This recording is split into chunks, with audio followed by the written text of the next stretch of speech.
बोलो पवन सुत हनुमान की जय। बोलो राम भक्त हनुमान की जय। जय श्री कृष्णा। राधे राधे। कलयुग के देव भक्त शिरोमणि हनुमान जी के ध्यान मात्र से हर नकारात्मकता दूर हो जाती है। सहसा बल और पुरुषार्थ की बढ़ोतरी होती है। हनुमान जी बहुत जल्द प्रसन्न होने वाले देव हैं। उनकी भक्ति से हर कष्ट दूर होते हैं। अगर किसी के जीवन में मंगल भारी है, मांगलिक है, तो जातक अगर हनुमान जी की भक्ति के साथ मंगलवार का व्रत करे तो उसके हर परेशानी का निदान होता है। जो भी मंगलवार का व्रत करते हैं उन्हें मांगलिक दोष, शनि से कष्ट, साढ़े साती या ढैया परेशान नहीं करती। शादी, विवाह, व्यापार या रोजगार हर तरह की समस्या से मंगलवार का व्रत फायदा पहुंचाता है। मंगल ग्रह मजबूत होते हैं, साथ ही हनुमान जी की कृपा बरसती है। आइए अब हम श्रवण करेंगे मंगलवार की व्रत कथा। प्राचीन समय में एक कुंडलपुर नामक नगर था, जहाँ नंदा नामक एक ब्राह्मण अपनी पत्नी सुनंदा के साथ रहता था। ब्राह्मण दंपति धन धान्य से संपन्न थे, लेकिन उनके वंश को आगे चलाने के लिए उनके कोई संतान नहीं थी। इस वजह से ब्राह्मण हनुमान जी की पूजा अर्चना के लिए वन की ओर प्रस्थान कर गया। वहीं ब्राह्मण की पत्नी ने घर पर बजरंगबली की पूजा अर्चना करना शुरू कर दिया। ब्राह्मण की पत्नी प्रत्येक मंगलवार व्रत रखती और शाम को भोग लगाकर हनुमान को अर्पित करती और फिर स्वयं ग्रहण करती। लेकिन एक दिन मंगलवार को कोई और व्रत पड़ गया, जिसकी वजह से वह महावीर जी का व्रत नहीं रख पाई, जिसकी वजह से उसने भोजन नहीं बनाया और हनुमान जी का भोग भी नहीं लगाया और स्वयं भी भोजन ग्रहण नहीं किया। वह अपने मन में यह प्रण लेकर सो गई कि अगली मंगलवार को वह हनुमान जी को भोग लगाकर ही अन्न ग्रहण करेगी। ब्राह्मण की पत्नी 6 दिन तक भूखी प्यासी पड़ी रही। मंगलवार के दिन वह मूर्छित हो गई। तब बजरंगबली ने उसकी श्रद्धा और निष्ठा को देखते हुए उससे प्रसन्न होकर उसे दर्शन दिए और कहा कि ब्राह्मणी, मैं तुमसे बहुत खुश हूँ। मैं तुमको एक सुंदर बालक देता हूँ जो तुम्हारी बहुत सेवा करेगा। और हनुमान जी अपने बाल रूप को दर्शन देकर अंदर ध्यान हो गए। सुंदर बालक पाकर ब्राह्मणी बहुत खुश हुई। उसने बालक का नाम मंगल रखा। कुछ वक्त बाद ब्राह्मण जब वन से लौटकर आया तो उसने अपने घर में एक सुंदर बालक देखा। तो उसने अपनी पत्नी से पूछा कि यह बालक कौन है। पत्नी ने कहा कि मंगलवार को व्रत करने से प्रसन्न होकर महावीर जी ने मुझे बालक दिया है। पत्नी की बात सुनकर ब्राह्मण संतुष्ट नहीं हुआ और उसके मन में सोचा कि वह अपनी उल्टा व्यभिचारिणी अपनी कलुषता को छुपाने के लिए यह बहाने बना रही है। एक दिन ब्राह्मण कुएं से पानी भरने चला तो उसकी पत्नी ने कहा कि मंगल को भी साथ ले जाओ। ब्राह्मण बालक को अपने साथ ले गया, लेकिन जब वापस लौटा तो बालक उसके साथ नहीं था, क्योंकि पानी भरने के बाद मंगल को नाजायज मानते हुए ब्राह्मण ने उसे कुएं में डाल दिया। जब ब्राह्मण की पत्नी ने मंगल के बारे में पूछा तो ब्राह्मण जब तक कुछ बोलता तभी मंगल मुस्कुराता हुआ घर आ गया। उसको देखकर ब्राह्मण आश्चर्यचकित हुआ। उसी स्त्री बजरंगबली ने ब्राह्मण को स्वप्न देते हुए कहा कि यह बालक मेरा बाल रूप है और तेरी पत्नी की भक्ति से प्रसन्न होकर मैंने उसे वरदान स्वरूप दिया है। तुम अपनी पत्नी को उल्टा क्यों कहते हो?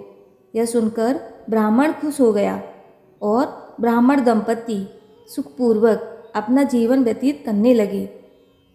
इसीलिए जो मनुष्य मंगलवार व्रत कथा को पढ़ता या सुनता है और नियम से व्रत रखता है, उसके हनुमान जी की कृपा से सब कष्ट दूर होकर सर्व सुख प्राप्त होता है।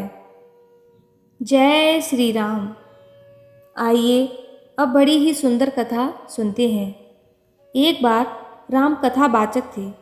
उनका मानना था कि जहाँ भी राम कथा होती है वहाँ हनुमान जी सुनने जरूर आते हैं। इसीलिए वह जहाँ भी राम कथा करने जाते हनुमान जी को निमंत्रित करते, कहते आइए हनुमंत जी विराजे। एक बार वह कहीं कथा करने गए हुए थे। वहाँ पर एक सज्जन ने राम कथा वाचक को ऐसा करते देखा। उनके दिमाग पर तर्क हावी हो गया। कहने लगे, आप जो कहते हैं आइए हनुमान जी विराजें, तो क्या सच में हनुमान जी आते हैं?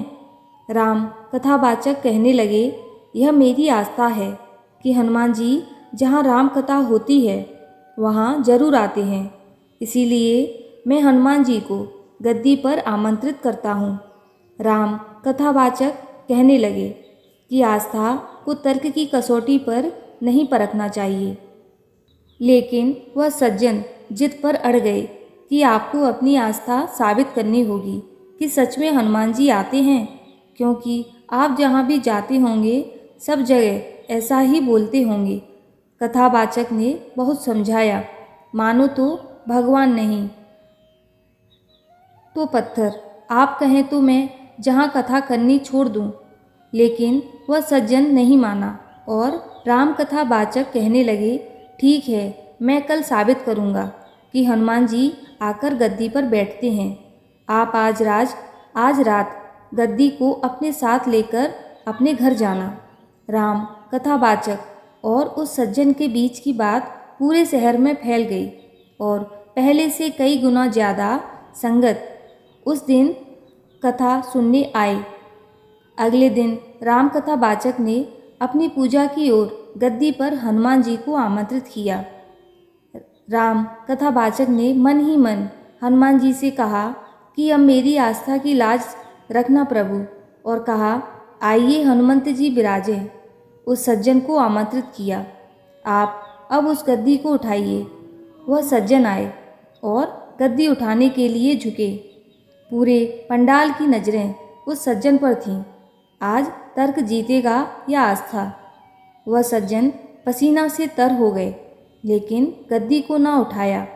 कुछ देर बाद वह राम कथावाचक के चरणों में गिर पड़े और अपनी हार मान ली और बताया कि गद्दी को उठाना तो दूर, वह उसे छू भी नहीं पाए। राम कथावाचक खुश थे कि हे हनुमान जी, आपने मेरी लाज रखी। हनुमान जी को माँ सीता ने कहा, कहो लाडले आँखों में नीर क्यों? राम भक्त हनुमान जी की यह पावन कथा का हम श्रवण करेंगे। एक दिन हनुमान जी जब सीता जी की शरण में आए, नैनों में जल भरा हुआ है, बैठ गए शीश झुकाए। सीता जी ने पूछा उनसे, कहो लाडले बात क्या है? किस कारण ये छाई उदासी? नैनों में क्यों नीर भरा है? हनुमान जी बोले, मैया आपने कुछ वरदान दिए हैं, अजर अमर की पदवी दी है और बहुत सम्मान दिए हैं। अब मैं उन्हें लौटाने आया हूँ। मुझे अमर पद नहीं चाहिए, दूर रहूँ मैं श्री चरणों से, ऐसा जीवन नहीं चाहिए। सीता जी मुस्कुराकर बोली, बेटा ये क्या बोल रहे हो? अमृत को तो देव भी तरसे, तुम काहे को डोल रहे हो? इतने में श्री राम प्रभु आ गए और बोले, क्या चर्चा चल रही है माँ बेटे में? तब सीता जी बोली, सुनो नाथ जी, ना जाने क्या हुआ हनुमान को, पदवी अजर अमर लौटाने आया है ये मुझको। राम जी बोले, क्यों बजरंगी, ये क्या लीला नई रचाई? कौन भला छोड़ेगा अमृत की ये अमर कमाई? हनुमान जी रोकर बोले, आप साकेत पधार रहे हो मुझे छोड़कर इस धरती से, आप बैकुंठ सिधार रहे हो। आप बिना क्या मेरा जीवन अमृत का विषपान कर पाएगा? तड़प तड़प कर बिरह अग्नि में जीना भी क्या जीना होगा? हनुमान जी बोले, प्रभु अब आप ही बताओ, आपके बिना मैं यहाँ कैसे रहूँगा? तब इस पर प्रभु श्री राम बोले, हनुमान, सीता का यह वरदान सिर्फ आपके लिए ही नहीं है, बल्कि यह तो संसार भर के कल्याण के लिए है। तुम यहाँ रहोगे और संसार का कल्याण करोगे। मांगो हनुमान, वरदान मांगो। इस पर श्री हनुमान बोले, जहाँ जहाँ पर आपकी कथा हो, आपका नाम हो, वहाँ वहाँ पर मैं उपस्थित होकर हमेशा आनंद लिया करूँ। सीता जी बोली, दे दो प्रभु दे दो। तब भगवान राम ने हंसकर कहा, तुम नहीं जानती सीता, ये क्या मांग रहा है। ये अनगिनत शरीर मांग रहा है। जितनी जगह मेरा पाठ होगा उतने शरीर मांग रहा है। तब सीता जी बोली, तो दे दो, फिर क्या हुआ, आपका लाडला है। तब इस पर प्रभु श्री राम बोले, तुम्हारी इच्छा पूर्ण होगी। वहाँ विराजेंगे बजरंगी, जहाँ हमारी चर्चा होगी। कथा जहाँ पर राम की होगी, वहाँ ये राम दुलारा होगा। जहाँ हमारा चिंतन होगा, वहाँ पे जिक्र तुम्हारा होगा। कलयुग में मुझसे भी ज़्यादा पूजा हो हनुमान तुम्हारी। जो कोई तुम्हारी शरण में आए, भक्ति उसको मिले हमारी। मेरे हर मंदिर की शोभा बनकर आप विराजोगे। मेरे नाम का सुमिरन करके सुध बुध खोकर नाचोगे। नाच उठे ये सुन बजरंगी, चरणन शीस नवाया। दुख हरता सुख करता प्रभु का प्यारा, नाम ये गाया। जय सिया राम, जय जय सिया राम, जय सिया राम, जय जय सिया राम। बोलो श्री रामचंद्र भगवान की जय। इतना सच्चा हो हमारा विश्वास, हमारे हृदय में श्री राम सदा करें वास। ओम राम रामाय नमः, ओम हम हनुमते नमः। हनुमान जी की भक्ति करने से सभी संकट समाप्त होते हैं। भक्तों को शांति और सुख प्राप्त होता है। बजरंग बली को प्रसन्न करना हो तो उनके नाम का जाप करने की बजाय भगवान राम के नाम का जाप करना चाहिए। शास्त्रों के अनुसार हनुमान अजर अमर हैं। रामायण में हनुमान जी के विषय में विस्तार से बताया गया है। वह छंद सभी को याद है, जब श्री राम भक्त हनुमान ने अपना सीना चीरकर यह सिद्ध कर दिया कि रामचंद्र जी का उनसे बड़ा भक्त कोई नहीं है। आइए सुनते हैं हनुमान जी की यह पावन कथा। जब 14 वर्षों के वनवास के बाद अयोध्या वापस लौटने पर भगवान राम का राज्याभिषेक हो रहा था, तो उसके बाद दरबार में उपस्थित सभी लोगों को उपहार दिए गए। इसी दौरान माता सीता ने रत्न जड़ित एक बहुमूल्य माला हनुमान जी को भेंट की। हनुमान जी ने खुशी खुशी वह माला ले ली, लेकिन थोड़ी दूरी जाकर वह अपने दांतों से माला को तोड़ते हुए बड़ी गौर से देखने लगे। उसके बाद उदास होकर एक एक कर उन्होंने सारे मोती तोड़कर फेंक दिए। यह सब देखकर दरबार में उपस्थित सभी लोग आश्चर्यचकित रह गए। जब हनुमान जी मोती तोड़कर फेंक रहे थे, तब लक्ष्मण जी ने इस व्यवहार को श्री राम का अपमान समझा और उन्हें हनुमान पर क्रोध आने लगा। इस बात को उन्होंने प्रभु राम से कहा कि हनुमान को माता सीता ने बहुमूल्य रत्नों की माला उपहार में दी है और इन्होंने उस माला को तोड़कर फेंक दिया। जिसके बाद भगवान राम ने उत्तर दिया कि जिस कारण से हनुमान ने उन रत्नों को तोड़ा है, यह उन्हें ही मालूम है, इसीलिए इसका उत्तर तुम्हें हनुमान से ही मिलेगा। इसके उत्तर में हनुमान जी ने कहा कि मेरे लिए हर वह वस्तु बेकार है जिसमें राम का नाम ना हो। मैंने यह हार अमूल्य समझकर लिया था, लेकिन जब मैंने इसे देखा तो पाया कि इसमें कहीं भी राम का नाम नहीं है। उन्होंने आगे कहा कि मेरी समझ में कोई भी वस्तु श्री राम के बिना अमूल्य नहीं है, अतः मेरे हिसाब से उसे त्याग देना चाहिए। यह बात सुनकर भ्राता लक्ष्मण बोले कि आपके शरीर पर भी तो राम का नाम नहीं है, तो इस शरीर को क्यों रखा है? इस शरीर को भी त्याग दो। लक्ष्मण की बात सुनकर हनुमान जी ने अपना वक्ष स्थल नाखूनों से चीरकर उसे लक्ष्मण सहित दरबार में उपस्थित सभी लोगों को दिखाया, जिसमें श्री राम और माता सीता की सुंदर छवि दिखाई दे रही थी। यह घटना देखकर लक्ष्मण आश्चर्यचकित रह गए और अपनी गलती के लिए उन्होंने हनुमान जी से क्षमा मांगी। कहते हैं कि जो अनन्य भाव से ईश्वर की भक्ति करते हैं, उन पर आने वाले कष्टों का निवारण करने भी स्वयं ईश्वर को आना पड़ता है। श्री राम के ऐसे ही एक सच्चे भक्त का प्रसंग, जब श्री राम को स्वयं उसकी गवाही देंगे अदालत में आना पड़ा। वृंदावन में एक संत जी थे। उन्हें सभी जज साहब कहकर बुलाते थे। एक बार किसी ने पूछा कि हर कोई इन्हें जज साहब कहकर क्यों बुलाता है, तो पता चला कि वह संत दक्षिण भारत के किसी कस्बे में जज ही थे। एक बार उनकी अदालत में छोटे से गांव में एक केस आया। एक केवट का केस था।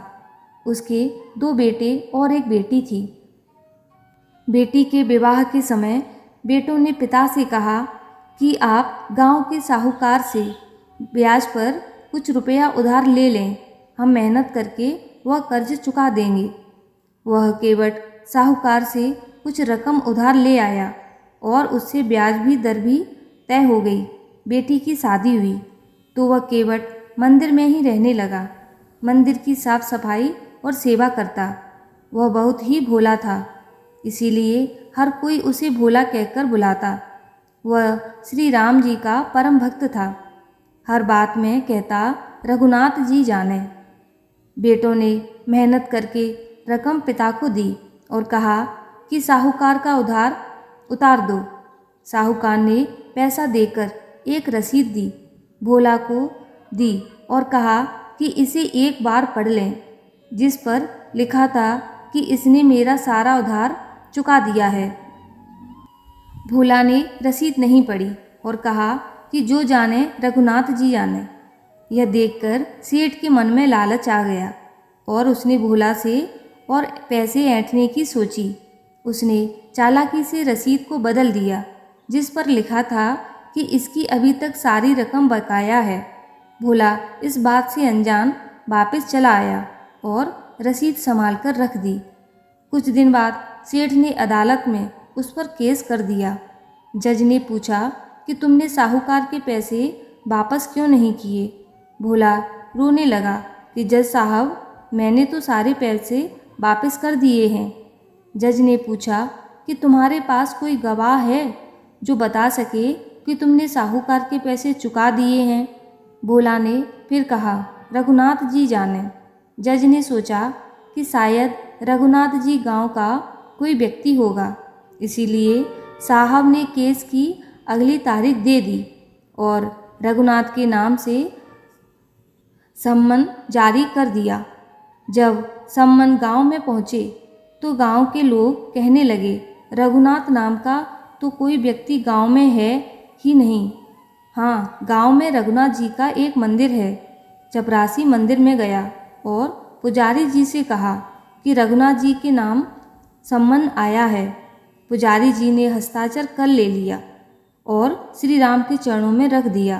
पुजारी जी सोचने लगे, इतने साल हो गए रघुनाथ जी की सेवा करते हुए, प्रभु आपके लिए वस्त्र, हार, आभूषण, मुकुट, भोग बहुत कुछ आते देखा, लेकिन प्रभु आपके लिए सम्मन पहले ना देखा ना सुना। प्रभु की लीला जो करे वही कम। पंडित जी ने भोला से पूछा, रघुनाथ जी का नाम क्यों लिया। भोला ने कहा कि मैंने गलत क्या किया। रघुनाथ जी तो सब जानते हैं। तारीख वाले दिन पुजारी जी ने प्रभु को वस्त्र आभूषण पहनाए और भोग लगाया और कहा, प्रभु भोला की भक्ति की लाज रखना।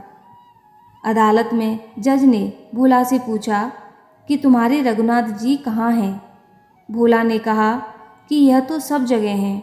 जज ने रघुनाथ जी को अदालत में बुलाने के लिए कहा। अदालत में आवाज़ लगा दी। अदालत में आवाज़ लगाई दी गई, रघुनाथ जी हाजिर हो। एक दिन एक वृद्ध दीनहीन हालत में अदालत में आ गए। उनके चेहरे पर एक अलग सा ओझ था। जज ने पूछा कि जब भोला ने साहूकार को पैसे दिए तो क्या आप वहाँ थे? वृद्ध ने कहा, हाँ। जज साहब ने पूछा, इसका क्या सबूत है? वृद्ध ने बताया कि भोला की ईमानदारी देखकर साहूकार के मन में लालच आ गया था। भोला के हिसाब किताब की सही रसीद साहूकार की अलमारी में उसके वही खाते में है। आप अपने कर्मचारी को भेजकर मंगवा सकते हैं। जब वहाँ तलाशी ली गई तो रसीद मिल गई। साहूकार को दंडित किया और भोला को इज्जत के साथ बरी कर दिया। इतने में वह वृद्ध जा चुका था। जज ने भोला से पूछा कि जिस वृद्ध ने अदालत में गवाही दी कहाँ गया और कौन थे? भोला ने कहा कि वह तो रघुनाथ जी थे। जज ने चपरासी से पूछा कि जिस व्यक्ति को तुम सम्मन देकर आए थे, क्या वह वृद्ध वही थे? चपरासी ने कहा कि जनाब, वो कोई और ही थे। जज साहब मंदिर में गए। वहाँ पर पुजारी जी थे। जज साहब को वहाँ जाकर सारा किस्सा पता चला तो वह फूट फूट कर रोने लगे। उन्हें रघुनाथ जी की मूर्ति में उन्हीं वृद्ध की छवि नजर आई। जज साहब कहने लगे कि जिनकी अदालत में सबका मुकदमा लगना है, वह मेरी अदालत में आए और मैं उन्हें पहचान नहीं पाया। मैं बैठा रहा और वह खड़े रहे। उन्होंने जज के पद से इस्तीफा दे दिया और वृंदावन आ गए। वह हर रोज़ ठाकुर जी के मंदिर की रज अपने मस्तक पर लगाते हैं और बाहर से ही लौट जाते। जय श्री राम। हे प्रभु, हम सभी भक्तगणों पर अपनी कृपा बनाए रखना और हम सभी के घर आंगन में आनंद मंगल बने रहें। जय श्री कृष्णा। राधे राधे। बोलो श्री रामचंद्र भगवान की जय। बोलो पवन सुत हनुमान की जय।